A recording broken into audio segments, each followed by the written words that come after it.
राहुल गांधी पिछले कुछ समय से लगातार प्रेस कॉन्फ्रेंस के जरिए चुनाव आयोग पर वोट चोरी के आरोप लगाते आ रहे हैं, मगर अब इस बार बुधवार को चुनाव आयोग पर लग रहे वोट चोरी के आरोपों पर देश भर के 272 रिटायर्ड जजों और ब्यूरोक्रेट्स ने एक ओपन लेटर जारी किया है। बता दें, इस ओपन लेटर में लोकसभा में नेता विपक्ष राहुल गांधी और कांग्रेस पार्टी की आलोचना की गई है। इस लेटर में 16 पूर्व जज, 123 सेवानिवृत्त ब्यूरोक्रेट्स और 133 रिटायर्ड सैन्य अधिकारियों के सिग्नेचर हैं। इस ओपन लेटर में इन सभी रिटायर्ड जजों और ब्यूरोक्रेट्स ने कांग्रेस पर आरोप लगाया है कि वो लगातार चुनाव आयोग जैसी संवैधानिक संस्थाओं की साख कमजोर करने की कोशिश कर रहे हैं। साथ ही कहा गया कि इससे देश की लोकतांत्रिक व्यवस्था में अनावश्यक अविश्वास फैलता है। इस लेटर में यह भी कहा गया कि चुनाव आयोग भारत की चुनाव प्रणाली का सबसे अहम स्तंभ है।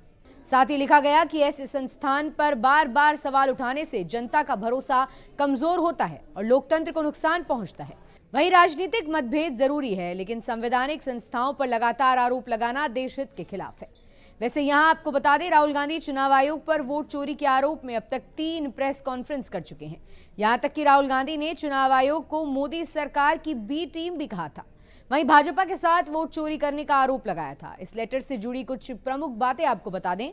इसमें कहा गया कि पहले सेना, फिर न्यायपालिका और संसद पर सवाल उठाए गए और अब चुनाव आयोग को निशाना बनाया जा रहा है। कहा गया कि एक खतरनाक चलन बन गया है, जिसमें चुनावी हार को छिपाने के लिए संस्थाओं की साख पर हमला किया जा रहा है। इसमें यह भी कहा गया कि जब विपक्षी पार्टियां जीतती हैं तब चुनाव आयोग पर कोई आरोप नहीं लगता, लेकिन हार मिलते ही आयोग को दोषी ठहराना शुरू हो जाता है। ये राजनीतिक अवसरवाद है। ऐसी तमाम ताजा खबरों के लिए आप देखते रहिए लोकमत राजस्थान।